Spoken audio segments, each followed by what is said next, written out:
ஏற்காட்டிலிருந்து 50க்கும் மேற்பட்ட பயணிகளுடன் தனியார் பேருந்து சேலம் நோக்கி வந்து கொண்டிருந்தது. மாலை 11வது கொண்டை ஊசி வளைய பேருந்து வந்து கொண்டிருந்த பொழுது முனியப்பன் கோயில் அருகே ஓட்டுநரின் கட்டுப்பாட்டை இழந்த தனியார் பேருந்து 20 அடி பள்ளத்தில் கவிழ்ந்தது. இந்த பள்ளத்தில் கவிழ்ந்த இந்த பேருந்தில் சுமார் 30க்கும் மேற்பட்ட பயணிகள் பலத்த காயமடைந்தனர். காயமடைந்தவர்களை அந்த வழியாக இருந்த பொதுமக்கள் மற்றும் சுற்றுலா பயணிகள் மீட்டு ஆம்புலன்ஸ் மூலம் சேலம் அரசு மருத்துவமனைக்கு அனுப்பி வைத்து வருகின்றனர். இந்த நிலையில் சிறுவன் உட்பட 4 பேர் அந்த பேருந்து விபத்து நடைபெற்ற இடத்திலேயே பலியாகியுள்ளதாக தற்பொழுது தகவல் வெளியாகியுள்ளது. மேலும் 15க்கும் மேற்பட்டோர் பலத்த காயமடைந்து சேலம் அரசு மருத்துவமனையில் உயிருக்கு போராடி வருகின்றனர். அவர்களுக்கும் சிகிச்சை அளிக்கப்பட்டு வருகிறது.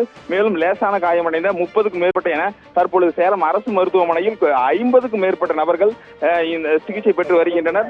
அரசு மருத்துவமனை தற்பொழுது பரபரப்பான சூழல் காணப்பட்டுள்ளது. ஏராளமான சுமார் 500க்கும் மேற்பட்ட உறவினர்கள் தற்பொழுது அரசு மருத்துவமனை வளாகத்தில் குவிந்து வருகின்றனர்.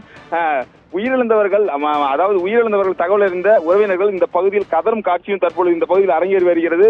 மேலும் இந்த விபத்து குறித்து தகவல் அறிந்த சேலம் மாநகர காவல் ஆணையாளர் விஜயகுமாரி தற்பொழுது சேலம் அரசு மருத்துவமனைக்கு வருகை புரிந்துள்ளார். தொடர்ந்து மாவட்ட ஆட்சியர் பிருந்தாதேவி விபத்து நடைபெற்ற இடத்தில் தற்பொழுது ஆய்வு மேற்கொண்டு அவரும் தற்பொழுது சேலம் அரசு மருத்துவமனையில் சிகிச்சை பெற்று வரும் மக்களை பார்க்கவும் வந்து கொண்டிருக்கிறார். தொடர்ந்து இந்த விபத்து குறித்து காவல்துறையின் விசாரணை மேற்கொண்டு வருகின்றனர். இந்த விபத்தில் அடுத்தடுத்து தற்போது மேலும் சிகிச்சை பலனின்றி உயிரிழப்புகள் மேலும் கூடும் என தகவலும் வெளியாகியுள்ளது. தொடர்ந்து இந்த அரசு மருத்துவமனை வளாகம் பெரும் பரபரப்புடன் காணப்பட்டுள்ளது.